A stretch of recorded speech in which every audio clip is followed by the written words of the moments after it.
A warm welcome to everybody, and thank you for coming from so many different places.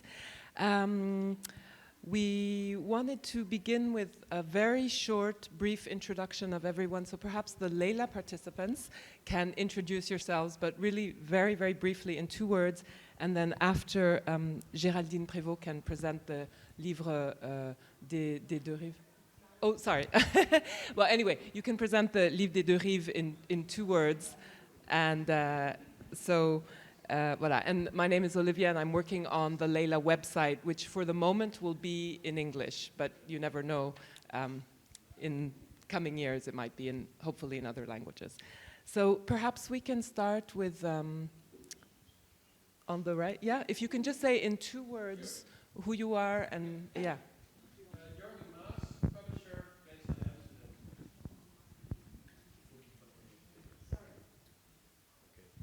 My name is Jürgen Maas, and I'm a publisher based in Amsterdam. Tom van der Voorde. I work for Bozar, Palais de Bozar in Brussels. Nejma Haj Ben Shalabi. I am coordinator of the program Mahmoud Darwish chair.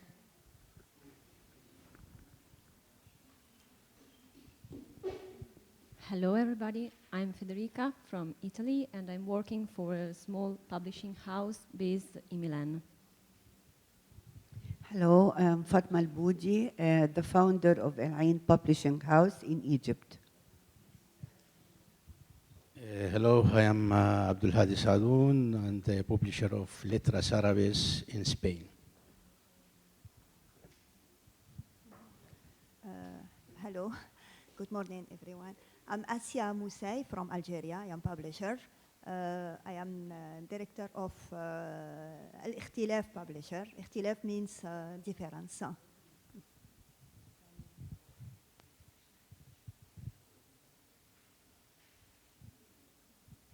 Basma Galani. I work for a small publishing house in Manchester called Comma Press. Hello everyone, my name is Soufiane. I'm from Morocco. I'm activist and the co-author of the book Justice climatique and édité par En Toutes Lettres, maison d'édition in Morocco. And I'm working on intersection between ecology, gender, and queerness. And I'm happy to be here with you.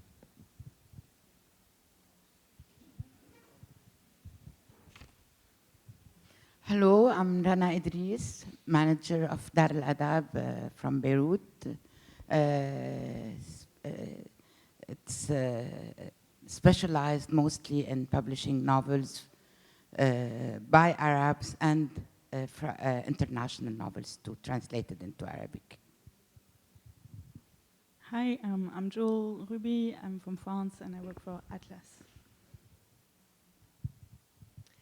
Hello, I'm Stéphanie Chevrier. Je dirige les éditions La Découverte.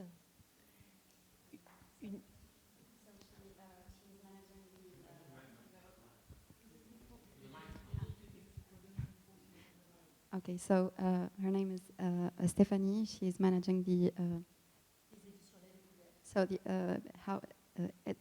editing house of Les Découvertes, the Discoveries. Une maison dédiée aux sciences humaines et sociales. So basically, it's a house that is it's an editing house that is dedicated to science and discoveries. Hello, I'm Benoît Veril. I'm coming from France, Lille, and I'm working à la Contralée. La Contralée is a publishing house of fiction and non-fiction. Hello, I am Lou Darsan, and I am a French writer, and I am published at La Contralée.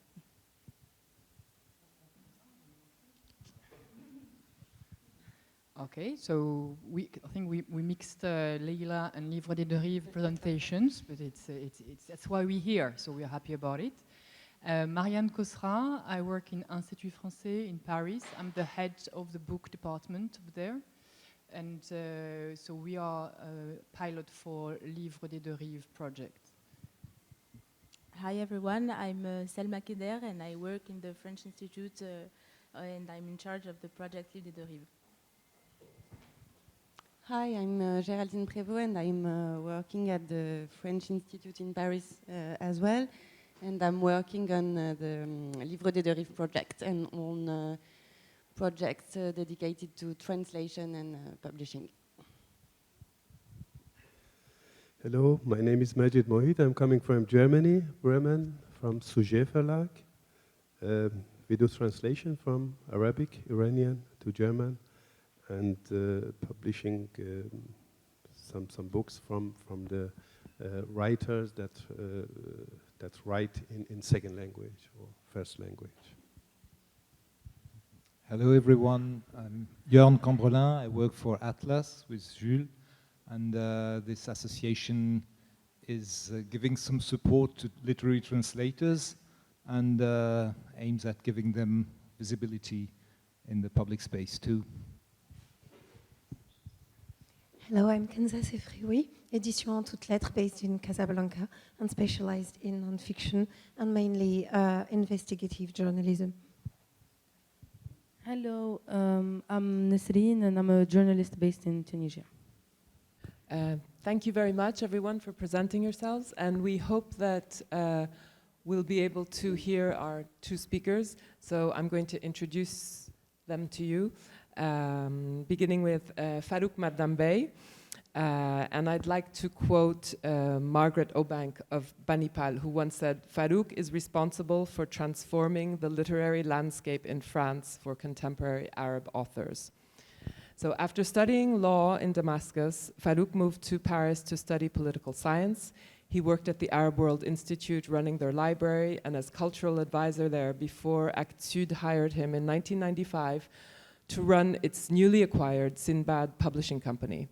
He's been at the forefront of bringing talented writers from the Arab world to the West, such as the Lebanese author Huda Barakat or the Egyptian Sonalla Ibrahim, and later Syrian authors such as Khalid Khalifa or Mustafa Khalife, who wrote a devastating prison novel, La Coquille, that was published in 2007, and Rana Idris published it at her publishing house in Arabic.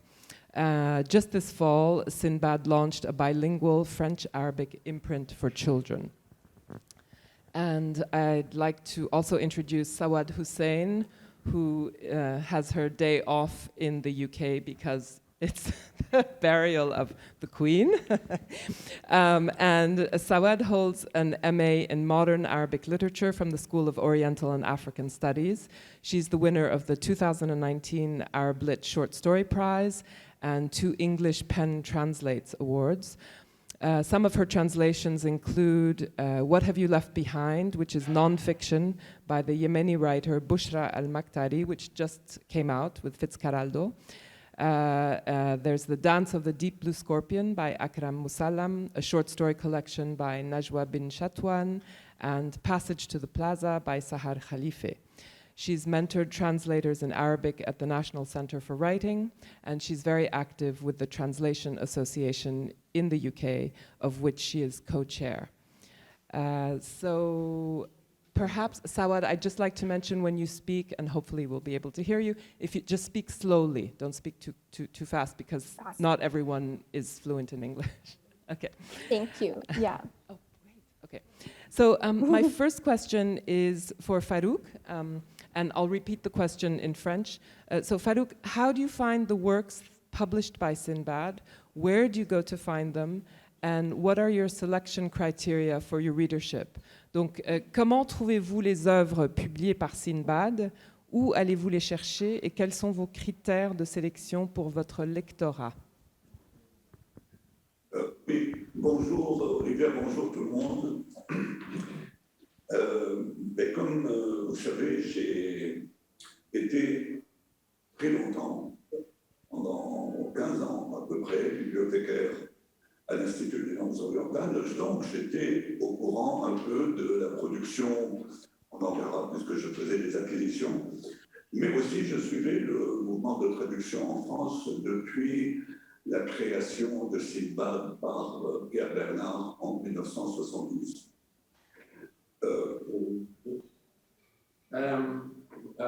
Good morning, Olivia. Good morning, everyone.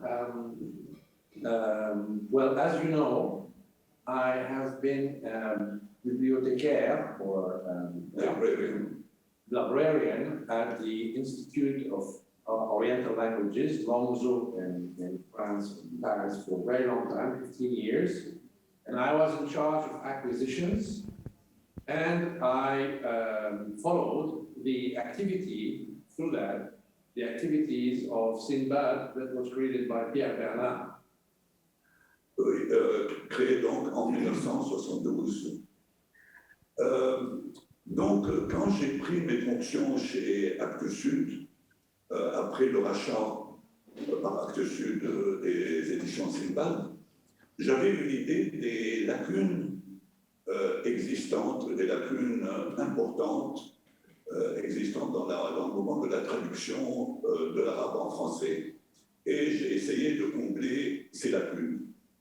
When I took my position at Actes Sud, after Sinbad was bought by Actes Sud, I had an idea of the gaps and the lacks of literature present in France, and I was able to work on fulfilling these gaps through this function. Par exemple, la grande littérature égyptienne des années 60, qui a marqué la littérature arabe contemporaine, manquait à part un ou deux ouvrages. Par exemple, il y avait très peu de traductions des littératures maghrébines de langue arabe. On connaissait en France très bien la littérature francophone du Maghreb, mais la littérature maghrébine en langue arabe était très peu connue. Donc je me suis forcé au début de combler ces lacunes importantes dans la production française. So, for example, the literature of Egypt through the 60s was not known in France at all. The Arabic literature in Maghreb, the French literature or French writers in Maghreb were very well known in France, but not Arab literature in Maghreb. So I worked on fulfilling these two gaps, bringing a lot of these authors into the French language. Ensuite, j'ai suivi de près le mouvement d'édition dans le monde arabe. J'ai beaucoup d'amis éditeurs dans le monde arabe, notamment au Caire et à Beyrouth. Et je suivais donc leur production. Et je suivais bien sûr dans la presse arabe les notes de lecture sur les nouvelles parutions. Il y a des auteurs qui m'envoyaient leurs livres, il y a des éditeurs qui m'envoyaient des livres aussi, et je les remercie toujours. Et il y a parfois des traducteurs qui me proposent de traduire tel ou tel ouvrage. So I also follow all the literature movement in the Arab world. As you know, I have a lot of friends in the publishing business, both in Cairo and Beirut, mostly. I also read the Arabic press and the literature notes that were published. And also, I had publishers, friends that sent me books, proposed books for translation. I had authors, friends that also sent me their work, but also I had translators that proposed or suggested works to be translated into foreign languages. Bon, il faut dire que depuis quelques années, beaucoup d'éditeurs en France ont la possibilité d'avoir une idée au moins de ce qui se publie dans le monde arabe à travers les listes, les longues listes et les shortlists des grands prix littéraires. Je sais que chaque année, quand ces listes sont publiées, les éditeurs français et européens sont au courant de ce qui a été choisi par les jurys de ces prix comme l'International Prize for Arabic Literature, le Booker Prize ou bien le prix Katara, etc. Donc, il y a moyen maintenant pour les éditeurs arabes de connaître au moins une sélection qui est choisie par des jurys compétents qui se réunissent régulièrement, etc. Et je constate d'ailleurs que beaucoup d'éditeurs européens, y compris français, se fondent sur ces listes pour faire un choix. Many publishers and publishing houses in France have now the possibility, through the long and short lists of international prizes, to have an idea of what is actually going on in the Arabic literature. For example, the International Prize for Arab Literature, the Katara Prize, or the Booker Prize. All these prizes that have around them selection juries that are highly competent give the access to publishing houses to have access and have a good idea of published Arabic literature that is worthy of translation. Donc, il n'y a pas de difficulté particulière, à mon avis, pour les éditeurs européens de connaître ce qui se produit dans le monde arabe. Il est vrai que maintenant, la production littéraire est très, très abondante. On publie beaucoup de romans dans les pays arabes et sans doute les prix, ces grands prix qui sont des prix assez généreux, et même très généreux parfois, ont boosté la production de romans notamment. Mais je crois qu'une relation entre les éditeurs européens et les éditeurs arabes, une relation régulière d'information est très importante à ce niveau. There are a lot of difficulties now for the publishers to know what is going on, but there is at the same time a lot of literature being published in the Arab world, mostly in the novels.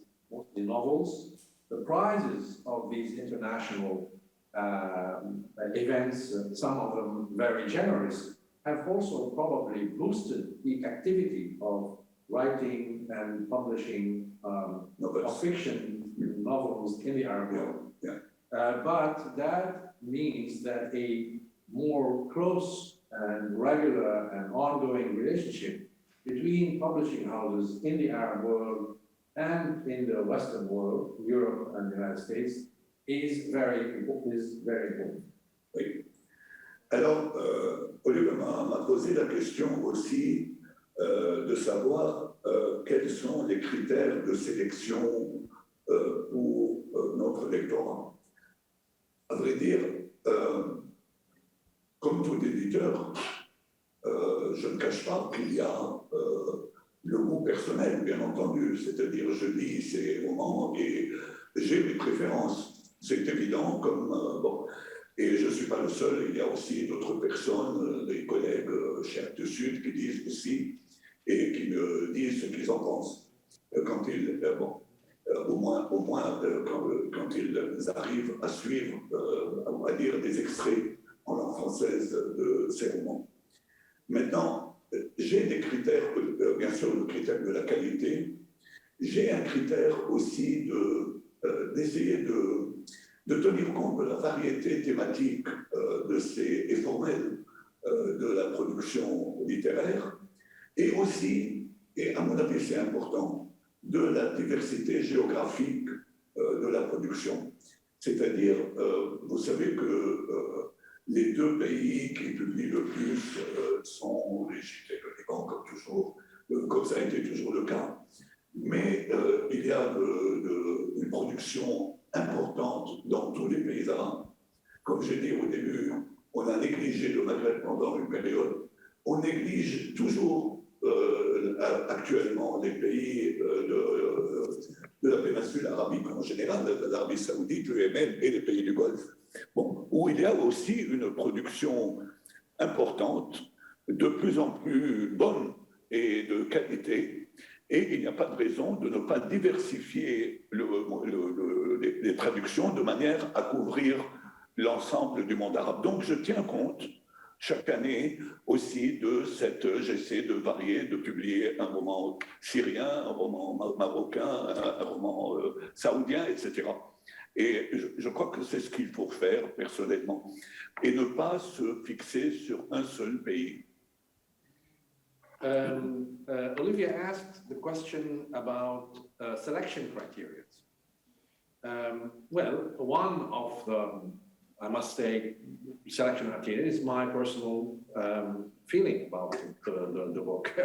And that is perfectly normal and important. Other people at Act Sud have also their say, especially when they can read an extract of the book in French. Yeah. But to go back to the set or formal selection criteria, quality is very important, meaning, but also the variety of themes and formal format of the books, and also the geographical diversity of the work. As you all know, dominant sources of novels and literature in general is Egypt and Lebanon. So the countries or areas like the Maghreb and the Gulf and Saudi Arabia and Yemen have been neglected. And there are a lot of very good novels being published there, and that's one of the factors that I try to focus on, is to make sure that every year there is a Syrian novel, a Saudi novel, or a Yemeni novel, or a Tunisian, or Moroccan, or Algerian novel being published, along with all the other very good proposals that we receive from the dominant countries, Egypt and Lebanon. Bien. Maintenant, il y a, là j'ai parlé du roman seulement, qui est bien sûr celui qui a le plus de lecteurs. Mais je crois que ce qui manque aussi dans la production européenne en général, et y compris française, c'est la traduction de la poésie arabe contemporaine. Et d'ailleurs, là aussi, on n'avons parlé que de la littérature contemporaine. Si vous voulez, on pourrait revenir plus tard sur le cas de la littérature classique, qui est un patrimoine extrêmement riche dans le monde arabe. Mais pour ce qui est de la poésie, on sait que le lectorat est assez limité. Mais on sait aussi qu'il y a une production de qualité dans le monde arabe. Et là, mon choix, mon critère de choix a été de traduire, si je peux dire, les ténors. Il y a les ténors de ce qu'on appelle le poème en prose dans le monde arabe. Donc des noms que tout le monde connaît, ceux qui suivent la poésie, et j'ai essayé de couvrir aussi ce domaine régulièrement en publiant au moins une anthologie par an. Le troisième domaine, qui est celui du théâtre, est malheureusement abandonné totalement. Et la raison en est que tous les éditeurs, y compris nous, ne pouvons traduire qu'une pièce de théâtre qui est programmée, c'est-à-dire qui va être jouée. C'est-à-dire qu'il y a à la fois un producteur et un réalisateur. Et quand il n'y a pas ça, c'est très, très difficile. Il n'y a aucun éditeur qui publie du théâtre pour lire uniquement. C'est-à-dire les gens peuvent lire le théâtre ayant vu la pièce, ayant assisté à une représentation. Là, ils peuvent acheter le livre. Mais sinon, un livre de théâtre se vend très, très peu ou ne se vend pas du tout quand la pièce n'est pas jouée. Okay. We've spoke about novels until now. And clearly novels have a lot of readers. But I'd like to mention the translation of poetry of contemporary Arab poetry.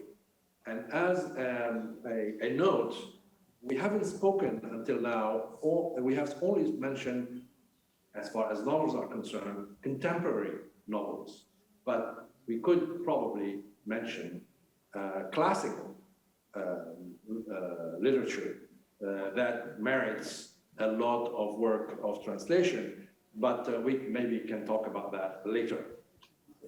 Going back to poetry, the poetry in general has very limited readers, but in the Arab world, it has more readers than here. So I have focused on publishing the stars, if we want to call them like that, and those who follow poetry know the big names that publish poetry. I'd like also to mention a third domain, which is theater. Theater has been completely ignored as far as translation is concerned. And the problem here is that we can't translate a work that has not been produced and has not been therefore financed and programmed, because people do not read a book about theater, a theater in a book. They want to see it. So unless the work has been programmed already and financed, produced in foreign language, it's impossible to invest translation. So here we have a technical problem. Olivier, est-ce que j'ai répondu à ta question? Oui, absolument. Merci beaucoup.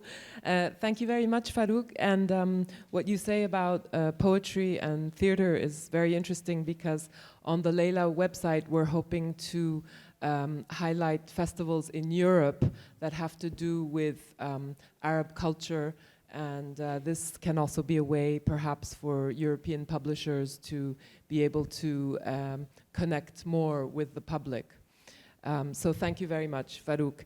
And I'd like to also welcome Marwan Adwan, who perhaps has disappeared again, but anyway, he was joining us from Dubai. He's a publisher.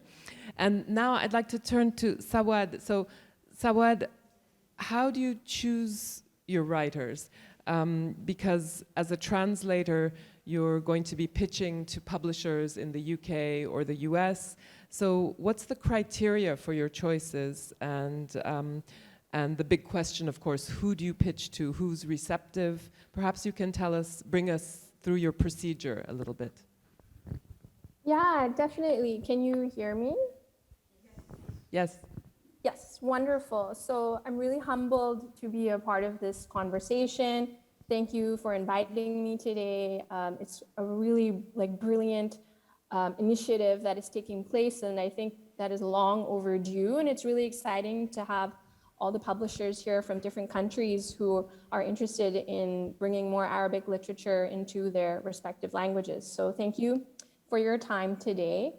I thought I'd just give you a quick further insight before I go into my process of perhaps why Olivia invited me here today. So I've published or have under contract about 16 books as a translator, and 13 of those I have brought to publishers. So I see my role as a translator as very much as a curator of Arabic literature in English.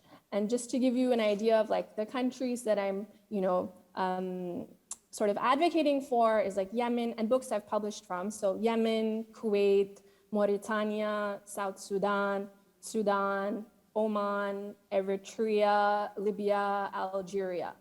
And that's not to say that I don't think, literature from Egypt and Lebanon should be celebrated, but for me, I think it's more important to bring works from countries, as Farouk was saying, are having wonderful production, right? But the thing is that they're not enjoying the same amount as, let's say, media attention. They don't get picked up by prize lists. There's an issue of distribution.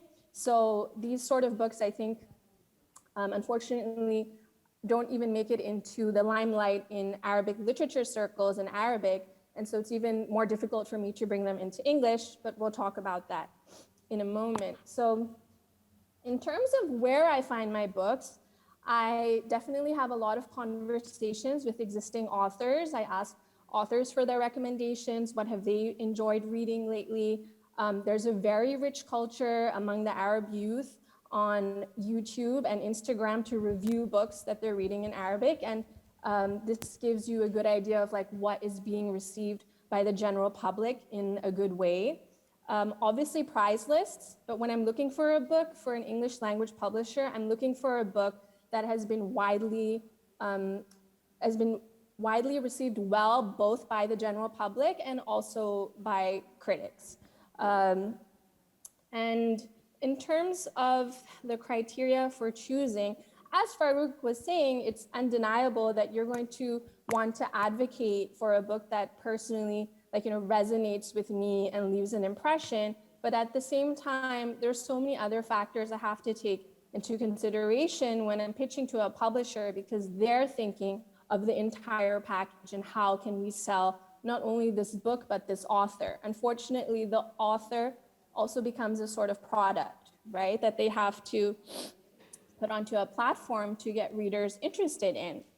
And so, for example, I recently sold Buthaina Al-Aisa's Haris Satah Al-Alam to Restless Books, and that's going to be their first full-length Arabic publication for adults. They've done a children's book before from Arabic, but what really tipped the scales for them is that Buthaina has a really huge online presence, and that she's very active in the media in terms of talking about her process as a writer and her books, right? But her books haven't really been picked up by prize lists, right? She's never been longlisted or shortlisted for the International Prize for Arabic Fiction.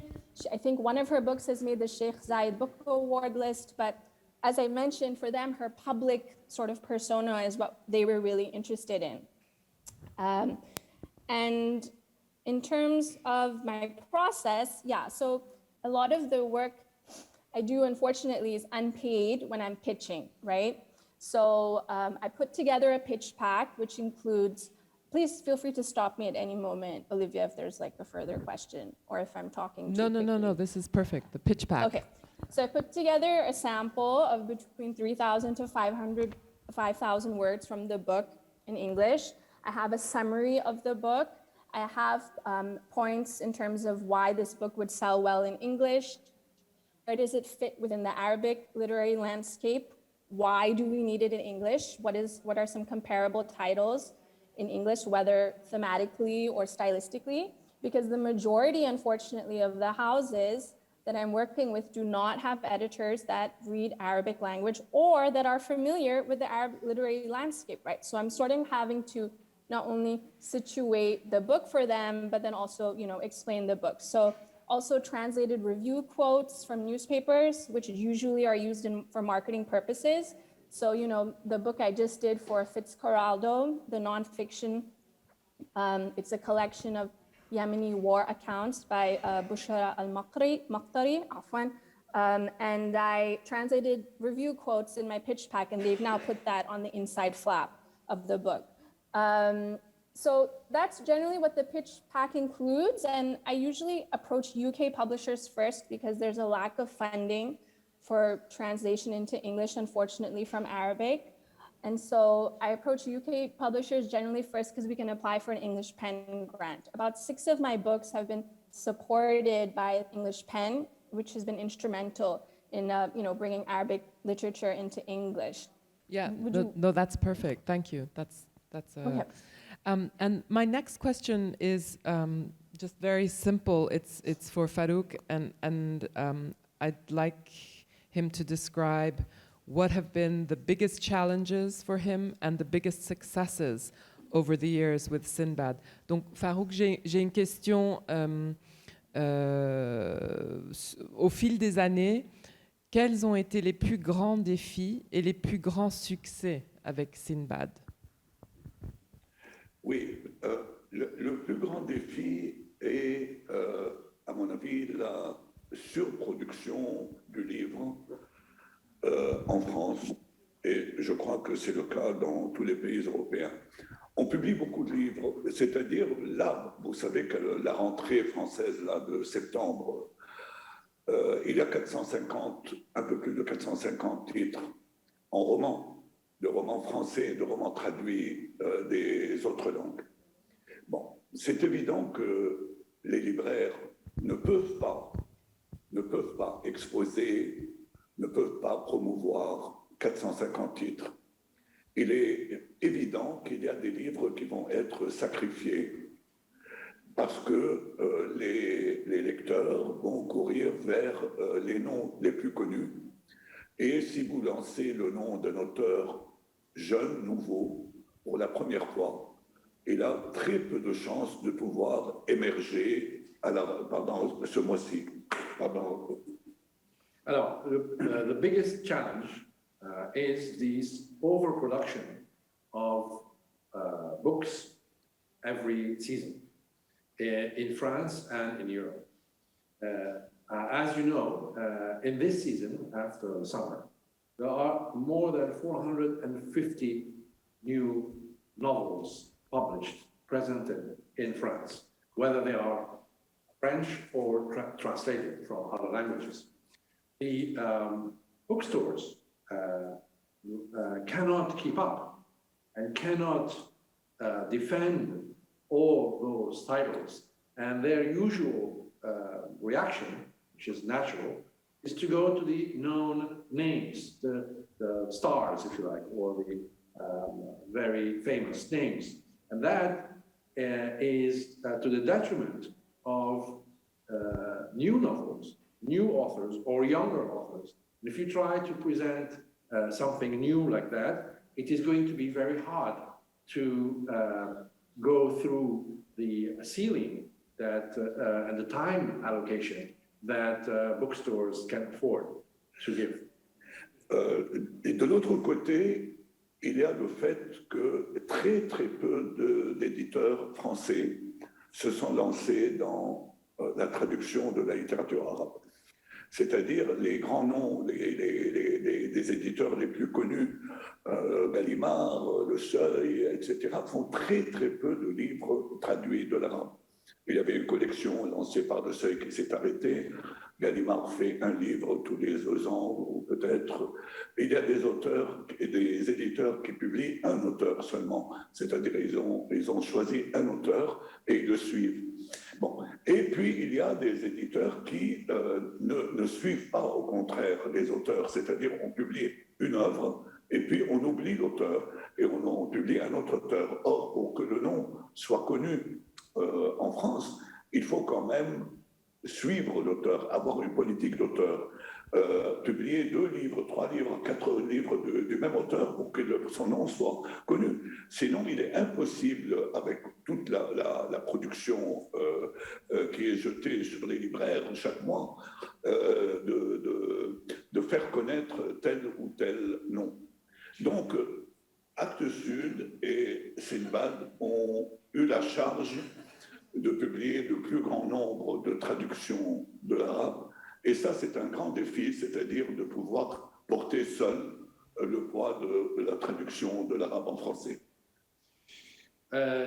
Additionally, very small amount of publishing houses in France publish translated Arab literature. The publishing house Le Seuil tried that, but stopped very quickly. Gallimard publishes maybe 1 a year from time to time. Other publishing houses follow one author and focus on publishing that author. Other publishing houses publish a book, but change authors every time they publish. And that is also a problem, because to get Arabic literature to be known, the author must be known in order for his name to start emerging, and for the librarians and the bookstores to be able to promote that name, because they follow names.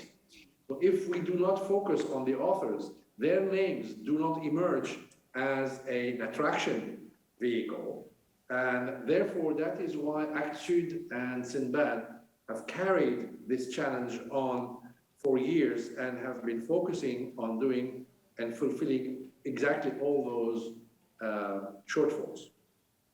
Oui. Donc, il y a ces trois défis dont j'ai parlé. Maintenant, la deuxième question d'Olivia, qui est quels sont les grands succès? Alors, comment peut-on vraiment évaluer le succès d'un livre ou d'un auteur? Bien entendu, en voyant un peu le chiffre de vente, ce qui est évident. Les maisons d'édition sont des entreprises commerciales et pas des entreprises de bienfaisance. Et donc, il est normal qu'elle choisisse à gagner de l'argent ou au moins à ne pas perdre de l'argent. Bon. Donc, on a le critère du chiffre de vente, on a le nom de la notoriété de l'auteur, c'est-à-dire après la publication de plusieurs livres de cet auteur, est-ce que son nom existe dans le paysage culturel français? Bon. Alors, si aujourd'hui on voit un peu qui sont les auteurs qui sont publiés par nous, parfois par nous et par d'autres maisons d'édition et qui existent dans le paysage culturel, bien entendu, il y a Naguib Mahfouz, c'est évident.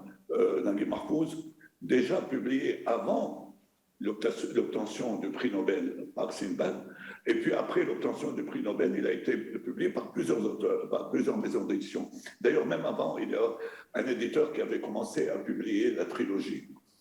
Mais l'autre nom qui existe de manière très forte est un poète, qui est Mahmoud Darwish. Bon, Mahmoud Darwish a une présence exceptionnelle en France, étant donné que ce qui est très, très rare, que ces livres se vendaient à 6 000, 7 000, 8 000 exemplaires dans les éditions normales, ce qui est presque impossible en poésie. Et quand c'est publié en format de poche, ça peut arriver jusqu'à 20 000 exemplaires, bon, par une anthologie, etc. Bon. Mais il y a aussi d'autres. Moi, je crois qu'un auteur qui a vendu plus que 5 000 exemplaires en littérature arabe, peut-être dans d'autres langues, il y a d'autres critères, mais en littérature arabe, quelqu'un qui a vendu plus de 5 000 exemplaires existe déjà. Et il a une présence en librairie. Les libraires connaissent son nom.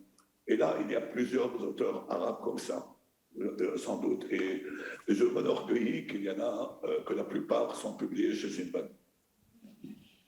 So you've asked me about the success question and how to measure success. Well, the first most clear measure is the sales, the number of copies sold. Publishing houses are commercial endeavors. They are there to make profits or at least not to lose money. They are not charity organizations. So that sales is the evident indicator. But also, as we discussed earlier, the importance of the name, the notoriety of the author. Is his name carrying the focus of the librarians, of the bookstores? And from that point of view, in France, there are a few examples that I can give. The first one is clearly Naguib Mahfouz, or Naguib Mahfouz, in respect to his origins. He has been published by us before the Nobel Prize. Other small publishing houses were already publishing the trilogy before the Nobel Prize. So that's one name and one success we can claim. The second name I would mention is a poet, which goes back to what we said earlier, Mahmoud Darwish. He has an exceptional exposure and presence in France. In the format, the regular editing format, the sales number for a poet is between 6,000 and 8,000 copies, which is exceptional. And when you go to the format poche, it goes up to 20,000 especially if you publish it in the form of anthology. So these are two examples that are very important in France.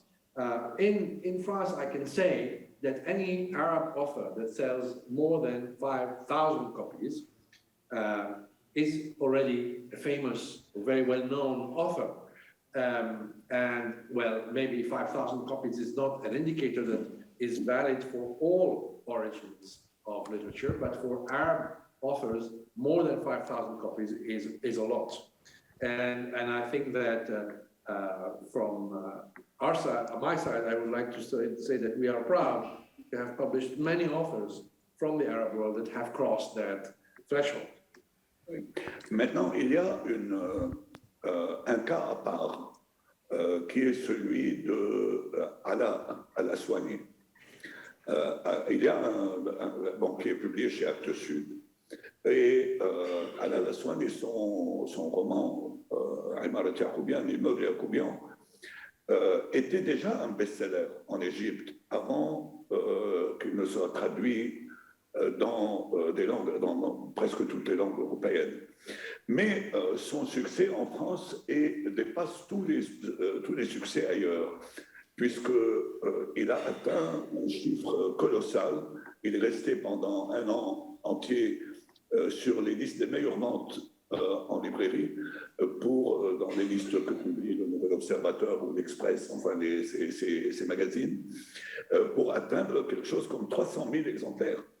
Bon, c'est quelque chose d'absolument exceptionnel pour la littérature arabe et pour d'autres littératures étrangères, évidemment. Et puis, bien sûr, quelqu'un qui a pu atteindre cette popularité a pu publier d'autres romans avec des chiffres aussi extrêmement importants qui peuvent atteindre les 50 000, 60 000 ou plus d'exemplaires. There is a special case that we should mention, which is Ala al-Aswani. His Yacoubian building was already a bestseller in Egypt in Arabic before it was translated.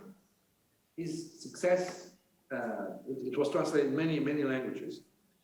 Following that translation, I would like to mention that his success in France is really exceptional. His book reached a colossal number of copies sold, of above 300,000 copies.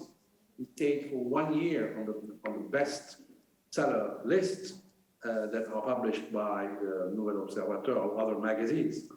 And when he was publishing other books following that success, he was able to, number one, publish many books, and all of them crossed the threshold of 40 to 50,000 copies sold. That's an exceptional case. Alors, bien sûr, on peut se poser la question, et sans doute quelqu'un d'entre vous va me poser la question, quels sont les critères de succès d'un auteur, d'un roman, etc. C'est toujours très difficile à savoir d'avance. Il y a une alchimie que je n'arrive pas à comprendre, à définir, qui fait que tel livre de qualité se vend pas très bien et un autre se vend très bien. Voilà, il y a toujours ce risque d'avoir choisi un très bon livre, un livre qui a même eu un succès dans le monde arabe et qui est d'une bonne qualité et qui a eu une très belle traduction aussi, mais qui n'a pas eu le succès escompté en librairie. Je vous dirais qu'il y a un problème parmi les défis que j'ai cités au début, c'est-à-dire cette surproduction, ce qu'elle signifie pour le libraire. Ce qu'elle signifie pour le libraire quand il y a un éditeur qui publie 30 ouvrages par mois. Un éditeur qui publie 30 ouvrages par mois. Et il y en a plusieurs qui sont comme ça. Donc le libraire n'a pas de place pour placer les livres, mettre en évidence cette production. Et il y a beaucoup de livres dont la durée de vie est 1 mois seulement. Ils ne peuvent pas vivre plus d'1 mois parce que le mois d'après, imaginons que le libraire a reçu chez un tel éditeur 30 livres, bon, il les met à l'étalage, mais le mois d'après, il a aussi 30 livres, et le mois d'après encore 30 livres. Donc les livres nouveaux chassent les anciens qui n'ont qu'un mois d'ancienneté. Et là, c'est un vrai problème aujourd'hui dont souffrent tous les libraires, et tous les libraires nous en parlent. One can ask the question, what is the secret of success? What is the reason why one book works and the other doesn't? Well, I don't have a real answer. There is an alchemy and an alignment of stars that make that one very good book that has been very well translated doesn't sell that much, and another book, that book might have been a success in the Arab world, but when it's translated, it doesn't have a lot of success. And other books that have little success in the Arab world are less quality maybe, but have a lot of success when they are translated. One of the biggest problems, at least here in France, is the overproduction of literature. The librarians, the bookstores have a huge issue or problem to manage. You have some publishing houses that publish 30 titles a month. The bookstore doesn't have the time and the resources to promote those titles. Some books have a lifespan of 1 month, because after 1 month, that publishing house is presenting 30 new titles. So the bookstore needs to move on to the next wave of publications. And that impossibility for librarians to follow through is a very big problem. New books eliminate the older ones, but the older ones have only 30 days of lifespan. Thank you very much. Thank you, Farouk, for these comments. And Ala al-Aswani is truly a phenomenon in a study that LEILA and partners did, which Richard Jacquemont will present tomorrow.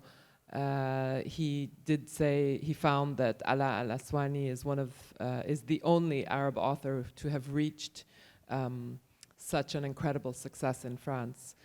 Probably in part because he speaks very good French and he's larger than life. So I guess we can thank Ala al-Aswani for allowing you to publish lesser known authors. And Sawad, I'd like to turn to the English language market and ask you, in your years as a translator, have you found that there's an increasing or decreasing interest in Arabic literature? That's my first question.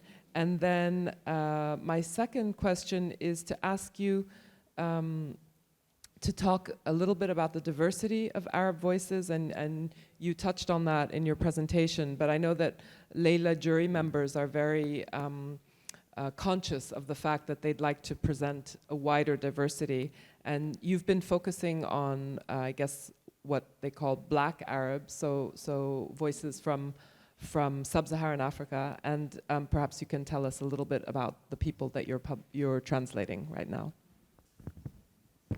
Yeah, definitely. Okay, so first question was in terms of increase of interest. The answer is definitely yes, from both readers and publishers alike in the UK and the US. I mean, I've been translating since about 2008, and this is usually I'm always the one who is approaching publishers and, you know, knocking on their doors. And I get a lot of rejections, but sometimes even with the rejections, I always ask why, like, what are you looking for exactly? And then I'll go back with, you know, 2 other books, and then eventually they'll pick up something. So, but this year was the first year where I've been approached by editors. I had Faber and Faber come to me. I had Pushkin come to me. I've had a few other of the bigger houses come to me asking, like, what would you recommend that we publish in translation? Which is great, right, to have those conversations. So that was really exciting and I think encouraging. However, having said that, they have a very particular view of what Arabic literature is. And by Arabic literature, I mean literature written in Arabic. So not necessarily from the Middle East, but also from, authors from the African continent who are writing in Arabic. They're still very much stuck on this view of having it as a sort of anthropological, journey into the country. There has to be a very strong sense of place and history in the book, which some books do have, right? I'm translating Stella Gaetano from South Sudan at the moment, which her book covers, through the eyes of 3 generations of women, the civil war that was happening in Sudan and how the country eventually split up. It's a beautiful book, which is, going to be translated into German. And if any editors are interested for translating it into other languages, I have a pitch pack and sample ready to go. I don't benefit from it, but I just love her as an author that I want to see her work succeed, right? It's already being translated into English and it won an English Pen Award. But I think the concern, aside from that, they're looking for something very specific. If you have, for example, there's Fadwa Al-Tawil, who is a Kuwaiti author who writes crime fiction. Her crime fiction, though, is based in London. And editors don't like that. They would be open to crime fiction if it's based in Kuwait. But because she's from Kuwait, how could she be writing about London? What does she know? We already have authors writing about London. You see what I'm saying? They like to still limit what an Arab author can or cannot produce. And so that's a hurdle that I'm trying to get over with them. So a lot of the times I pitch books that I know publishers will like. And then when I do a second book with them, I'm like, how about you take a look at this book? It's not exactly what you want, but it's still a very high literary quality. It's been well received, etc. So it's really about building the trust with editors, get them to trust me. The other concern I have in terms of more Arabic literature coming into English is that how it's being sold or marketed. So I've just recently co-translated Haji Jaber's Rakhwa Sauda, which was the first Eritrean novel to ever be longlisted for the International Prize for Arabic Fiction. And it was for a publishing house who, it's for Amazon Crossing. And they were very keen on making this a refugee story. And that's not the essence of the story. The story is about identity and how religion doesn't play a part in who you are. It's about the Falash Mura, an Eritrean man escaping forced military conscription in Eritrea and fleeing to Israel under the guise of being Jewish, but he's not. But they were very keen on making it into a refugee story. And I had to push back, right? Because a lot of the times I'm advocating for authors, Haji speaks English. The issue is that maybe he's not so confident or comfortable having these conversations, having to explain why his tale is not a refugee tale. So it's just about trying to get editors to not fall into these stereotypes or perpetuate stereotypes of Arabic literature. We're so much more than that, And so, so that I think was your first question. And then, I'm sorry, Olivia, I forgot your second. No, it's fine. Just the Black Arabs that you've been focusing on. Yes, yeah. So I actually worked on an anthology with my colleague Nariman Youssef, which was specifically curating works by authors from the African continent writing in Arabic, because unfortunately they fall into this sort of a trap where they're not African enough because they're writing in Arabic, and then they're not Arab enough because they're Black or from the African continent. And so they're neither celebrated or feted in either literary tradition. So they're just kind of slipping through the cracks, right? So in this anthology, we included authors from, as I mentioned, we have Mauritania, South Sudan, Libya, Eritrea. So I wanted to highlight these authors. And as I mentioned, for the jury members who want to bring these titles, I know you're going to create a list of books that are recommended to be in translation. The best way I would say to find these books is to ask authors from those countries, or you can contact me and I can give you their details, because a lot of the times people think that these countries aren't writing in Arabic. There's a rich and established tradition, for example, in Eritrea of Arabic literature, but nobody knows about it. But it's been there for at least 4 to 5 decades, right? But because there's an issue with distribution, it's not in the media, it doesn't get newspaper coverage or reviews, you just assume that nobody's writing in Arabic over there. So all I'm saying is that it's not that the books aren't there, you just have to go a little bit further to find them. And I think it's so important to give those voices a platform, in English. And just in terms of what we were talking about in terms of being translated into different languages, a lot of the times people think that, oh, if an Arab language author is published in English, then they've made it, right? But a lot of the times when I'm going to editors, what really sways them is if the book has already been translated into a European language. If it's been translated into French, is huge. Then they're like, oh, the French liked it, like it should be good enough for English. Or if it's been translated into German or Dutch. So that really helps me when I'm putting a pitch pack together. I feel like we're all linked together because unfortunately, I find that English language publishing is very, very close-minded and slow. It took Sahar Khalife more than 20 years to come into English. When her book was published in 1989, Baba Saha, it was translated into Bahasa Indonesian, German, French, Italian, I think Hebrew even. Can you imagine? And it didn't come into English, it took 20 years. And why is that? It's not because it's not being taught in universities. I was taught that in the US on my university syllabus.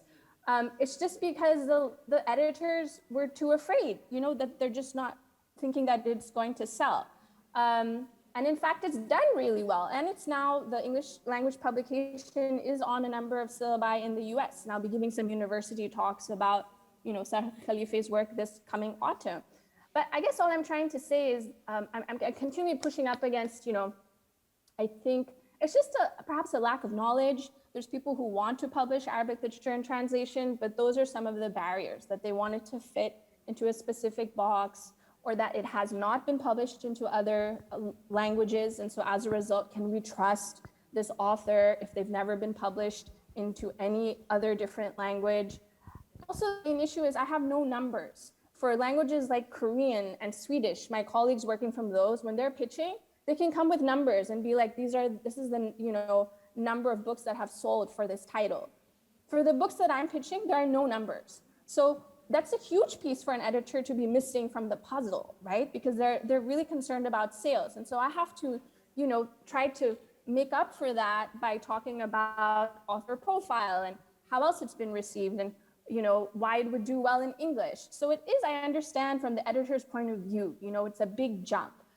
But at the same time, you need to take into consideration in countries like Yemen, in countries like South Sudan, a lot of the times the numbers aren't there. But it doesn't mean that the work is of any less quality or importance. Yeah, well, thank you very much, Sawad. The scarcity of statistics in the Arab world is a big problem. But also, it's very heartening to hear what you're saying, that there's an increased interest on the part of English language publishers. But also, I think it's true what you say. There's an interest, but there's a big lack of information. And this is what we're all trying to do together, is to perhaps communicate more. And for sure, I think if a French publisher sees that a work has been translated into English, then that will, make them more likely to translate, or a German publisher or a Dutch publisher. So it's very important, I think, that we have this information accessible, that such and such a book has been translated into a European language by European publishers. So thank you very much. And I think we're going to wrap up this section with 2 questions to each of you about the marketing of a book, because as we know, this is the big problem, how to get a book to its readers. And so Farouk, I'd like to ask, that publishing is one thing, but getting your books out there is another. So how do you promote your books? Farouk, publier est une chose et diffuser et distribuer en est une autre. Comment procédez-vous pour faire connaître vos livres aux lecteurs? Très simple. Ok. Si tu permets, je vais commencer par commenter un peu ce que je viens d'entendre concernant les réactions des éditeurs. Oui, c'est vrai que dans les maisons d'édition, il n'y a personne qui connaît la langue arabe. Donc, ils comptent sur quoi?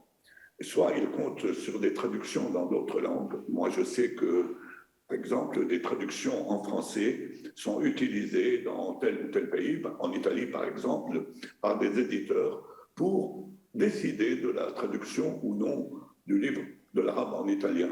C'est-à-dire, ils veulent le lire et avant de décider, ce qui est tout à fait normal, et ils ne se contentent pas des 3-4 pages qui peuvent être traduites par X ou Y pour les faire décider. Bon, c'est un vrai problème. Et le problème des idées reçues est là. Là, depuis, comme vous savez, depuis des années maintenant, il y a la hantise de l'islam dans le monde occidental en général. Et cela produit deux effets. L'un est de dire non, non, non, on ne veut pas s'approcher de ce monde-là parce que c'est un monde, on n'est pas sûr, on ne sait pas ce que c'est, on ne sait pas ce qu'il y a dans cette littérature, etc. Ou bien, au contraire, on veut des livres qui dénoncent l'islam, qui dénoncent les Arabes, qui dit qu'ils sont tous des terroristes, etc. Ce qui existe aussi. Il y a cette tentation chez beaucoup d'éditeurs de dire, bon, si la littérature arabe proprement dite ne marche pas, peut-être une littérature écrite en arabe, mais qui est anti-arabe d'une certaine manière, pourrait marcher, parce que ça peut plaire au public occidental. Bon, moi, je suis bien entendu totalement opposé à cela, et je crois que c'est je vois parfois des traductions de ce genre et qui me froissent et qui me mettent en colère. Just wanted to comment on a few remarks that were suggested earlier, and the reactions that some editing houses or publishers have. Clearly, there is a lack of knowledge of the Arab language in publishing houses. So a lot of them rely on translated work. For example, a book translated in French can be used by an Italian or a German publisher, because they need more than 5,000 or a resume of the book, 5,000 words or a resume of the book to make a decision.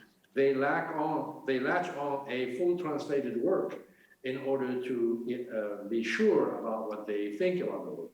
So that is why a translation and connecting translations between themselves is very, very important. But also the comments on the cliches or about the Arab world is a very big obstacle, has been here for decades. Two effects of those cliches. One could be that the publishing houses don't want to touch this.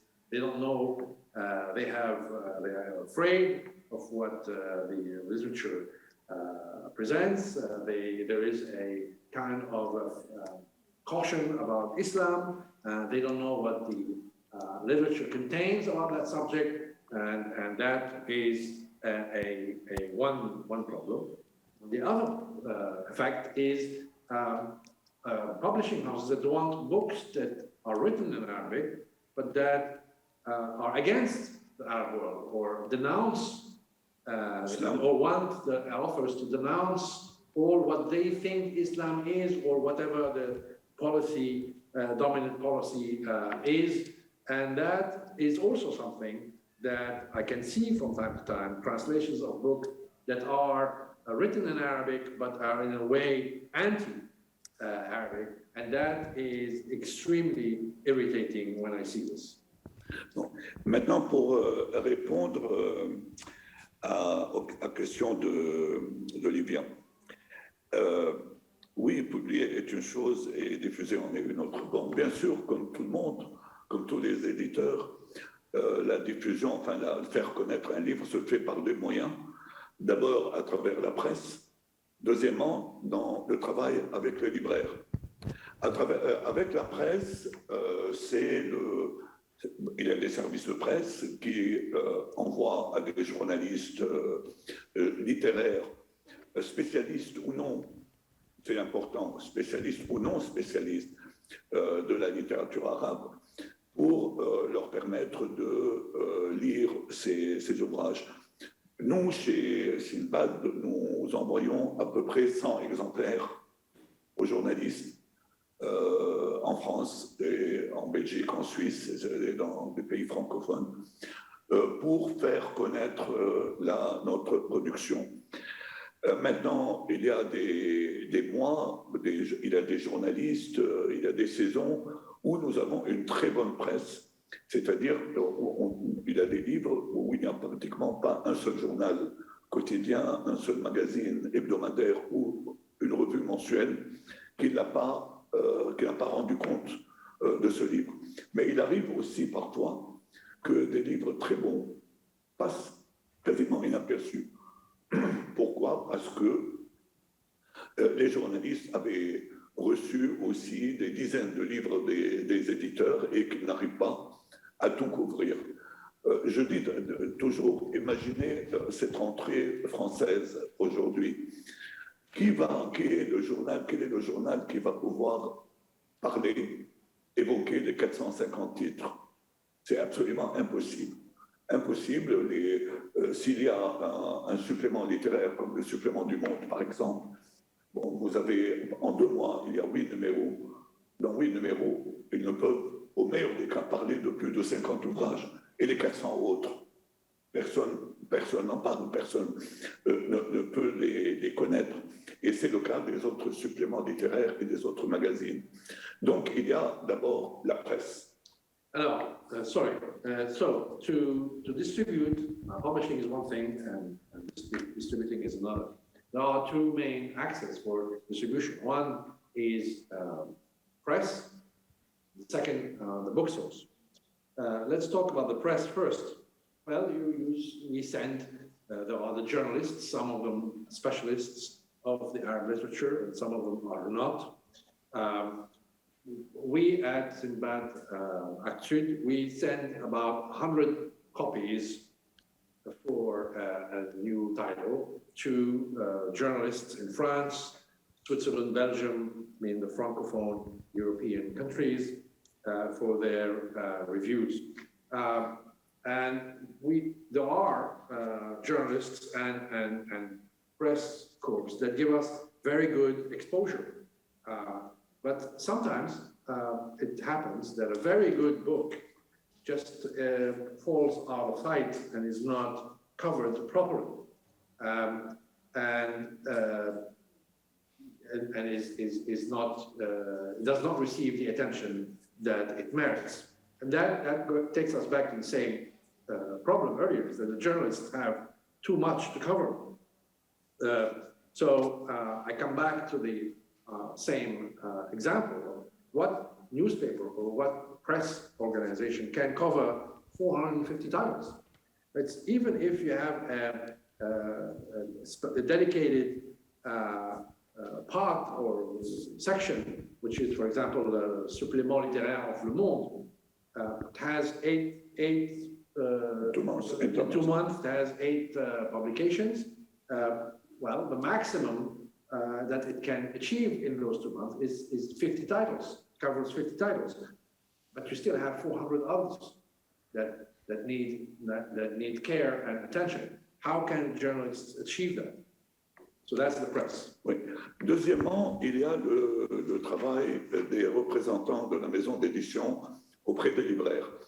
Il y a des représentants, je prends l'exemple d'Actes Sud, je m'adresse aux représentants à chaque fois, une fois tous les 2 mois, pour leur expliquer quels sont les livres qui vont paraître, pourquoi je les ai choisis, de quoi ils parlent, etc., etc. Certains d'entre eux lisent ces livres, ils ne peuvent pas tout lire, mais certains d'entre eux lisent ces livres et vont essayer de convaincre les libraires de les acheter, de les exposer, etc. Mais là aussi, quand ils vont chez un libraire, comme je l'ai dit, avec 30 titres par mois, donc les 2 mois, c'est 60 titres. 60 titres, et bon, le libraire ne ne peut pas tout prendre et tout mettre en évidence. Donc il y a un problème de diffusion là. Ce qui est important de noter, c'est que la presse peut favoriser la librairie, c'est-à-dire quand il y a des articles dans la presse, le libraire est encouragé de prendre le livre, de le garder, de le garder au-delà du mois ou de 2 mois, etc., de le mettre en vitrine, de le mettre sur l'étalage de manière évidente, etc. Mais parfois, il y a des livres qui ont une très très bonne presse et qu'on ne trouve pas forcément en librairie. J'ai des exemples, bon, ce n'est pas nécessaire de citer des noms et des noms, mais j'ai des exemples de romans qui ont obtenu un succès de presse médiatique très important dans la presse écrite. Sur les autres presses, je vais commenter plus tard. Mais ils ne figurent pas on ne les trouve pas en librairie et on n'a pas vendu autant d'exemplaires que nous espérions en lisant la presse. Maintenant, well, the other axis of the distribution is the representatives of the publishing houses with the bookstores. At Sinbad, I present to the representatives of our salespeople of our publishing house. Once a month, I present a pitch of the titles that I think should be promoted, and they go around and promote these titles. Some of them are read by the salespeople. Some of them, they can't read everything, but some of those elements of the pitches I give them, they read them, and they use that to promote them with the bookstores. But again, they go to the bookstore with 30 titles, of which the ones I pitched. And the bookstore, again, can't take the 30 titles because he has another publishing house coming with another 30 titles. So the librarian or the bookstore has to make a selection. But the press that we spoke about earlier can help the bookstores persist or promote articles in the press. The bookstore can use these articles to continue promoting the book after a new wave arrives, using the press as a reference and a sales support. Sometimes, though, the reverse happens. You can have a title or a book or an author that has received huge success in the press arena, but you can't find the book in the bookstores, and that is also sometimes it happens. Oui. Comme vous savez, nous vivons dans une époque où très médiatisée, bien sûr. Donc, on ne vend pas un livre seulement, on vend un auteur. C'est-à-dire un auteur ou une auteure doit être présent dans les médias d'une manière ou d'une autre. Il ne suffit pas que son livre soit présent. Or, étant donné que la plupart de nos auteurs ne parlent pas le français et ne parlent pas souvent une autre langue d'ailleurs, ils ne parlent pas l'anglais non plus, il est très très difficile qu'il soit présent dans un média important comme la télévision. C'est-à-dire, il est très rare de trouver une émission littéraire à la télévision qui invite un auteur arabe avec un traducteur à côté pour traduire ses propos. Bon, cela n'existe pas.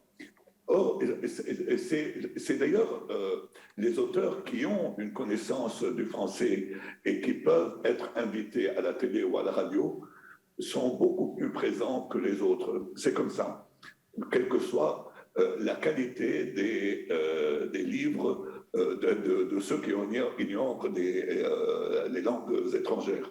Bon, c'est quelque chose de vécu que je constate depuis de longues années un auteur, bon, quand j'ai parlé au début des auteurs égyptiens des années 60 qui ont marqué un tournant dans la littérature arabe, etc., et que je me suis bien édité au début de mon travail chez Actes Sud, bon, la plupart ne parlent pas le français, ou même presque tous, à vrai dire, ne parlent pas le français, et donc ils n'ont jamais eu accès aux moyens de communication que nous souhaitions, et ils sont restés dans l'ombre.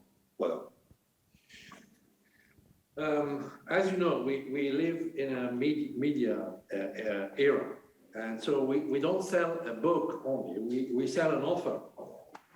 And therefore, the author in question needs to be present in the media.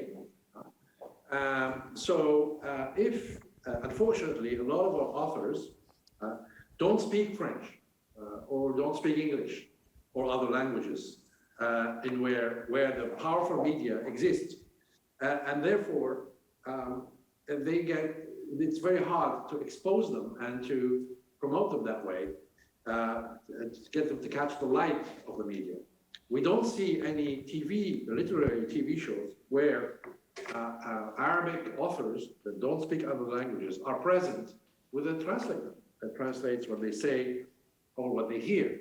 And that is simply something that we don't see. And so sometimes the only Arab authors that we see are those who speak French or English. And they could be less good than other authors that don't speak this language, and they remain in the shadows, whereas these ones that can use the media or can easily expose themselves to the media emerge much more easily.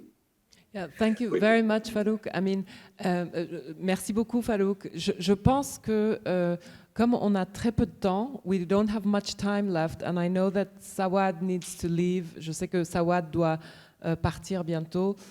Perhaps we can open up the floor to comments and questions that may come back to marketing. And European publishers can perhaps comment and share their experiences. Well, what I can say about the situation in Holland is that, you know, Holland is a very small country, and we have the problem that fiction is selling less and less, and people between 14 and 20, they only want to read it in English. So if you translate literature from Arabic into Dutch, one of the things I do also, for example, is check, is it translated in English? Is it not? It's more positive for me even. And I have also the idea that the interest in literature from the Middle East in the Netherlands is decreasing and decreasing. So for 15 years ago or 20 years ago, let's say before 9/11, there was much more interest than now. And I was wondering if that is the same, I don't think so, but in Britain and in France. I speak in Arabic. Oh, Spanish. Bueno. مساء الخير. طبعا اتفق تماما. انا عبد الهادي سعدون، مسؤول سلسله الادب العربي في اسبانيا في دار نشر بيربوم، والحقيقه اتفق مع الكثير من النقاط اللي ذكرها الاستاذ فاروق والاستاذ اعتقد سعاد وليس سعاد نعم. فاتفق كثيرا مع طبعا اشكاليه النشر في اوروبا، متفقين تماما سواء في فرنسا او في انجلترا او في اسبانيا، هي تعتمد على نقطتين رئيسيه، هي التمويل والتوزيع. شيء طبيعي هذا جدا يعني، وكل دور النشر ليست مؤسسات غير ربحيه، بل هي مؤسسات ربحيه، مؤسسات تجاريه تعتمد على السوق. وما ذكر الأستاذ فاروق والأستاذة سعاد حقيقة هو كثرة ما ينشر في أوروبا. يعني في إسبانيا هناك 80,000 عنوان سنويا، فتخيلوا أنتم من نسبة الترجمة من اللغات الأخرى للغة الإسبانية بحدود 32% من ما ينشر من هذه 80,000 نسخة، 80,000 عنوان. واللغة العربية لا تصل إلى 1% من هذه الترجمات. يعني العام الماضي ترجم تقريبا 32 كتاب أو 35 كتاب فقط من اللغة العربية إلى اللغة الإسبانية، وهذا طبعا شيء ضئيل جدا مع ما يمكن أن يكون هذا. الهدف من هذا كله هو أن تكون هناك مؤسسات راعية وممولة لهذه الآداب العربية للغات الأخرى، وهذا ما نفتقد له بإسناد من الدول العربية أو من حتى من أوروبا نفسها. هذه فقط النقطة اللي أذكرها، ربما ستتاح لنا فرصة أخرى في المستقبل. ولكن النقطة الأخيرة التي ذكرها الأستاذ فاروق، وهي نقطة أنه الكاتب العربي، لأن أنا أيضا كاتب، أنا روائي وأنشر باللغة العربية وباللغة الإسبانية. كيف يمكن أن نطلب من الكاتب أن يتعلم لغة أخرى من أجل أن يسوق لأعمالها؟ فهذا شيء صعب جدا يا أستاذ فاروق، أن يتعلم اللغة الإنجليزية واللغة الإسبانية واللغة الفرنسية. لماذا لا نطلب من بول أوستر أو من كاتب آخر أن يتعلم اللغة الإسبانية من أجل التمويل أو التسويق للغة الإسبانية، رغم أنه كل أعماله مترجمة للغة الإسبانية وللغة الفرنسية وللغة الأخرى؟ أعتقد من الصعوبة جدا. أعتقد أنه عملية الترجمة، ترجمة الآداب العربية للغات الأخرى تتطلب الكثير من الجهود، وجهود الأستاذ فاروق، الأستاذ سعاد، وثم أسماء كثيرة يعني هائلة وجبارة، أزاء عدم المساندة لا من الجهات العربية وتقريبا من الجهات الأوروبية. ثم هناك نقاط عديدة ممكن تتاح لنا الفرصة للكلام عنها في المستقبل. شكرا جزيلا. I agree with all of the ideas that have been presenting. I think there is a problem that we face a problem in funding and distributing in England and European countries. After all, this is a lucrative business. It's a business after all, so we need to sell. So I kind of understand that point of view. If you look at Spain, for instance, there is like 80,000 titles per year, and 31% of these 80,000 titles are translated, and not even 1% of these 35% titles that have been translated are translated into Arabic. So there is a lack of translation into Arabic, and the number is too little. And yes, so there is a problem of funding, and the institutions that, whether they're European or Arabic, that kind of give funding are little in number and not very strong. Another idea he wanted to add at the end, which is about Arab writers not being able to speak foreign languages. And he said, which is very hard, because how many languages can I speak? If I speak English, if I speak Arabic, and all of these languages. So, and why don't we ask the same of foreign writers, for instance, to speak Arabic languages? So it's hard. And then he shifted his focus to talk about translation. And he said that translating books is a very hard process, and there's like a big number of books to be translated, and there is lack of support. Thank you very much. Maybe Federica, if you don't mind, it would be interesting to hear from an Italian, the point of view from an Italian publisher. I just wanted to say that we started our editorial project quite recently. In 2017, we inaugurated a foreign fiction series called The Others. So since 2017, we have been publishing authors from countries around Europe, and among them Arabic authors, of course. And I'm very glad to be here, because during your speech I recognize some difficulties that we are facing in Italy. For example, Mr. Mardan Bey highlighted the lack of knowledge of Arabic language in publishing house.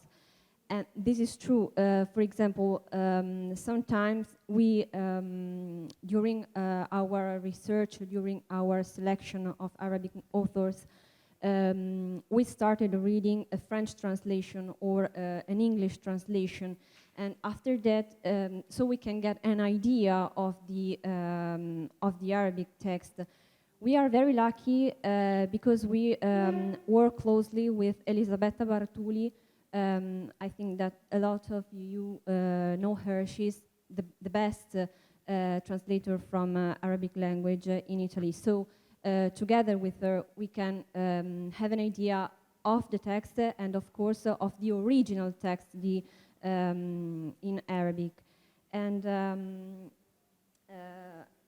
I just wanted to add another important issue that I experienced in these years. For example, I noticed that there's the access to Arab market sometimes is not so easy. I mean, we are following, for example, the long list and the short list of international prizes in Arabic countries, the International Prize for Arabic Fiction or the Goncourt Prix. But this is just a beginning, I mean. And I was very interested in the cooperation between European publishers that Sawad mentioned before. I think that we should strengthen this cooperation between European countries and, of course, between European publishers and between European publishers and Arabic publishers as well. So thank you. I'm very curious to hear more about it. And perhaps we can hear from Basma from Comma Press in Manchester in the UK. But Basma, of course, you have the enviable position of being able to read in Arabic. So. Well, I mean, it's not always so enviable. I mean, sometimes what the point I wanted to make was, even though I do read Arabic and I do the Arabic editing in-house for Comma Press, and I help choose or shortlist stories for our Arabic translated collections, I'd say one of our main struggles is book fairs in Europe and in the UK. Their main, let's say, currency or commodity is book rights or rights, really. All the different regions exchange rights and publish different rights, whereas when I'm visiting book fairs in the Arab world, it's more about they're selling the books to clients or customers and wholesale, but there isn't a lot of offers going on to the publishers. So if I want to go as a publisher to an Arabic book fair, let's say in Cairo, and find some good titles or good stories, I'm not really seeing any pitches or AI, let's say, information sheets to tell me more about a book or how it's, what titles have been published by a specific author. So that's a bit of a struggle for me personally when I'm trying to find Arabic authors to maybe work with. I don't have enough information about those authors. Even if I'm speaking Arabic and going to an Arabic book fair, I'm still not knowing very much about any data or information about this author, enough for us to translate. Thank you. And additionally to the thing that the other publisher said, I want to say some experience. We have talked about media, how difficult it is to come to media, to find a solution, to find a way to present the books during media. And we are trying to doing more event, to make more attention during events for press and media. And I have an experience with Iranian literature that we have done from, I don't know, for about 25 years to 25 years. And we are doing, we are trying to make connection with the organization that trying to make reading and try during this action to find more attention by media and press. That was that we are trying just for experience about it. So thank you. Can I say a word? Okay. Hello, everyone. I had several witnesses who said how it is difficult to get to the information, even though if there are some channels to get to this information. And I just want to witness the workshop that took place like 1 year ago in Arles, at the start of this program, gathering translators from 10 countries, all translators out of Arabic. And this configuration was very interesting because they were put together and they were absolutely not in a position of competition, but in a position of cooperation, because their interests were not in competition, because they were, every one of them was the only representative of translating Arabic in his country, so they could really have a very fruitful exchange. And I could imagine something like that could also be done with publishers. And we are working on, we hope to go further with another project after LEILA, and to go this path a couple of years more. Because I can really imagine that being a scout, a literary scout, is going to be in the future a necessary skill for a translator, and we will advocate to make this paid. This is absolutely unseen for now, and unpaid, and this has to be dealt. Thank you. Yeah, thank you. And I think that Sawad already considers herself a literary scout. But I think that Farouk wanted to answer or comment on some of the comments, and then Sawad, if you'd like to comment also on what's been said. Farouk, do you want to go first? Oui, j'ai une remarque que je répète souvent dans toutes les rencontres, c'est que ça concerne les subventions. Bon, vous savez qu'en France, nous avons la chance de pouvoir avoir des subventions des traductions par le ministère de la Culture français, par le CNL, Centre national du livre, qui, quand on lui présente un dossier complet, qui comprend 50 pages de traduction, les contrats avec la maison d'édition de l'auteur et avec le traducteur, et la biographie et la bibliographie de l'auteur et du traducteur, bon, on peut avoir quelque chose comme 50% du coût de la traduction par le CNL. Et puis, il y a parfois des institutions universitaires qui peuvent contribuer, coéditer un livre, rarement un livre de littérature, mais ça peut être un livre en sciences sociales, qui peuvent aussi subventionner par une somme de 3 000, 4 000 euros, etc.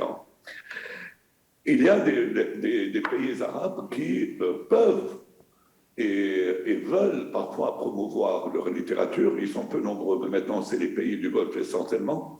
Et donc ils vous proposent, oui, nous sommes d'accord pour subventionner la traduction de notre littérature, de la littérature de nos pays. Bon.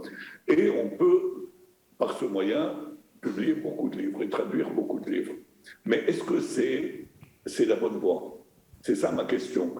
Pourquoi? Parce que moi, ce qui m'intéresse beaucoup, c'est que ces livres qu'on va publier, qu'on va traduire et publier, soient lus par le public français, anglais, allemand, italien, etc., espagnol, et non rester dans les réserves, dans les stocks, comme cela est arrivé à certains projets.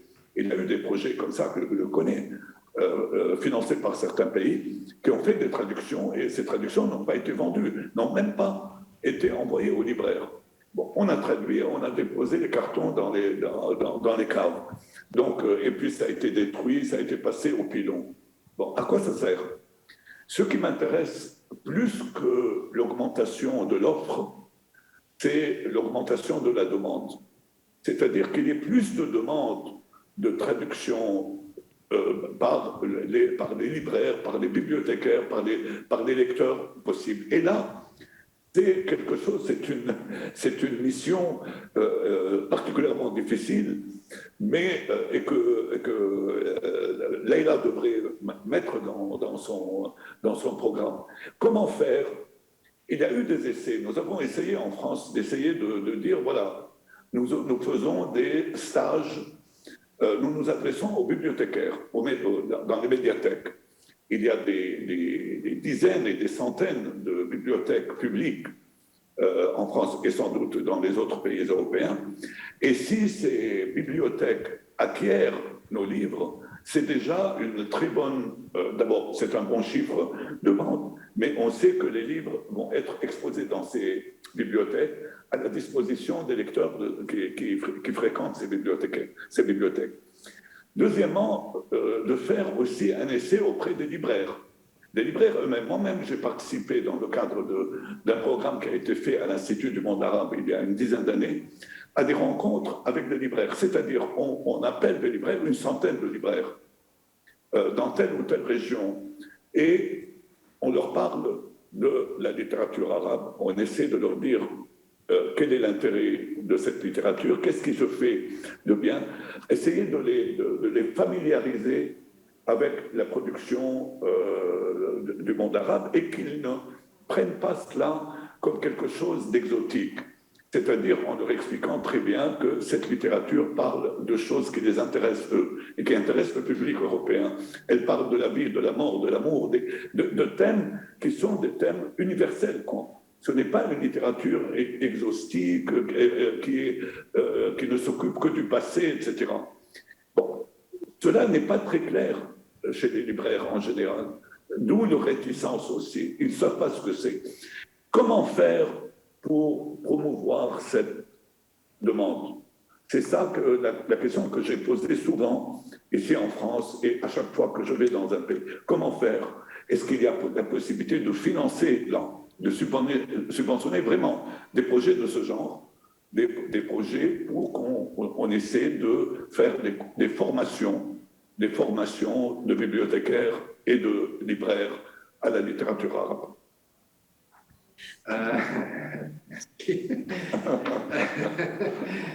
So the subject I want to mention is subsidies.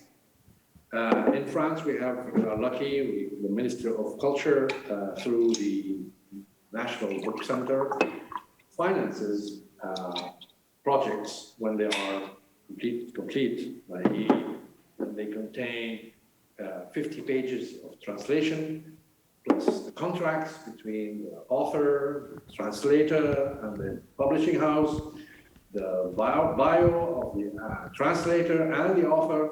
Then the Minister of Culture finances 50% of the cost of the translation.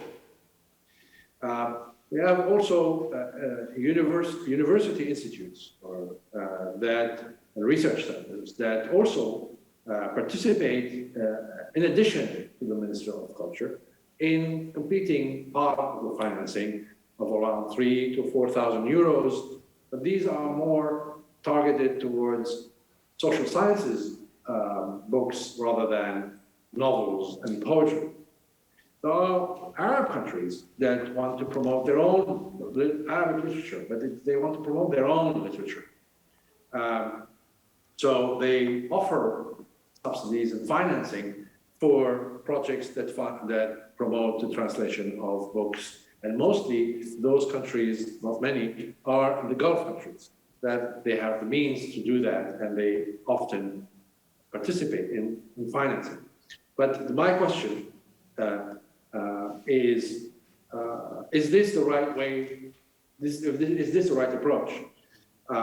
Because many times I've seen experiences where these type of projects have not delivered any readership, and those projects were translated and they ended in boxes and finally destroyed. The question that I'm asking here is that instead of promoting the offer side of the translation, we need to increase the demand side.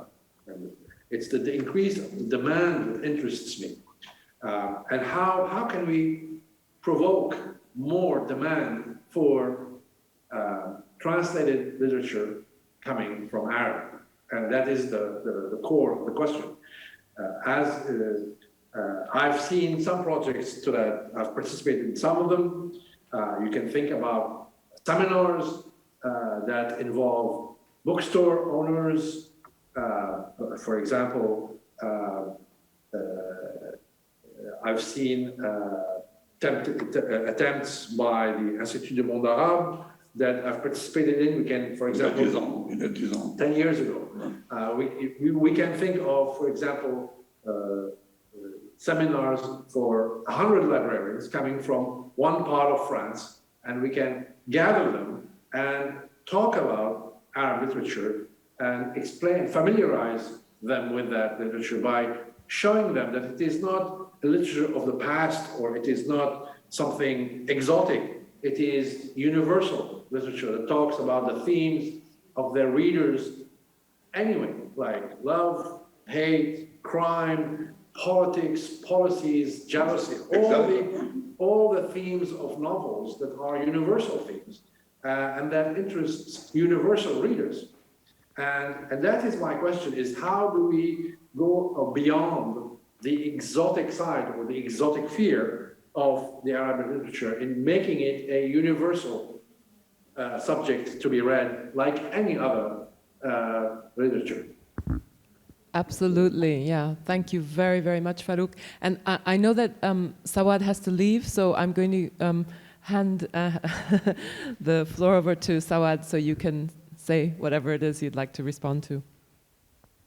Yeah, thank you so much. I just have a few closing comments because I need to go give my son lunch. And yeah, so I wanted to thank very much the speaker in the audience who talked about the unpaid labor that translators are doing as scouts. Like, there are many translators already, not only from Arabic, but other languages which don't have that institutional funding who are scouts, right? Not just pitching the book, but also, I didn't get to talk about my role in marketing, but I have a very big role in marketing the book, from choosing cover to design to writing the blurb at the back, contacting reviewers for festivals and newspapers and Instagram, people who Instagram books, curating launch events, translating interviews for authors, interpreting for authors at book clubs and festivals. And a lot of it is unpaid. And the only reason I'm doing it, if I'm not receiving royalties, it's because I love the book,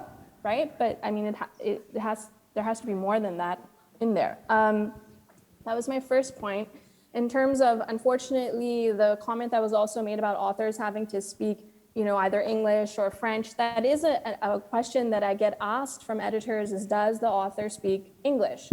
Or do they speak another European language? I've had editors who have loved a book, but at the last minute pulled out because the author is based in Palestine, and they are afraid that they can't get the visa for them to come over to the UK, or there's other politics involved.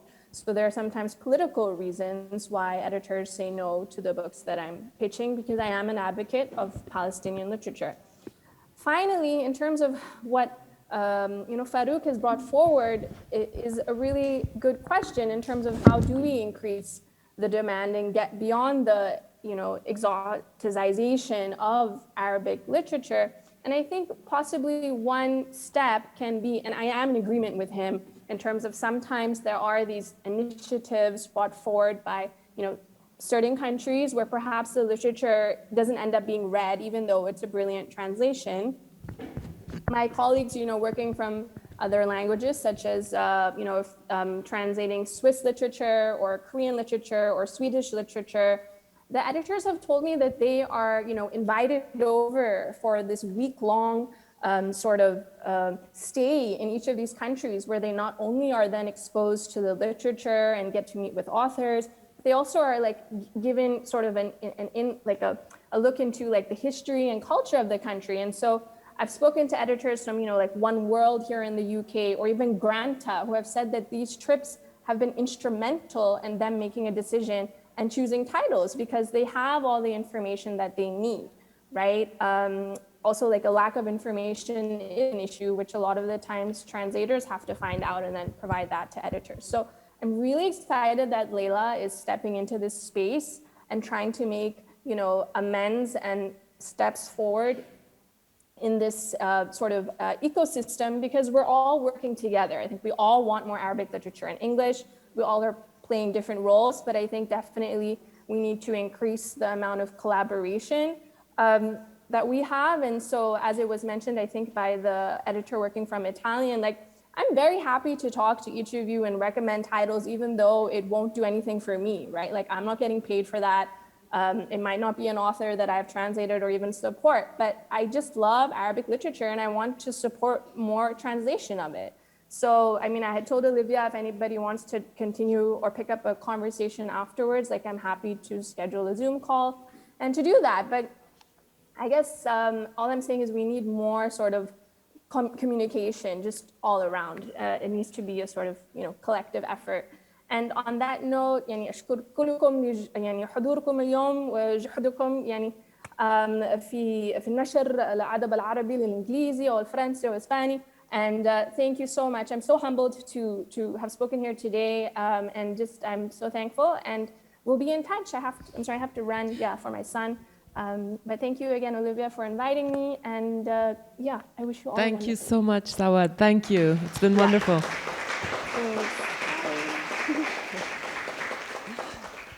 And thank you very much. Merci infiniment, Falouk. This conversation could go on.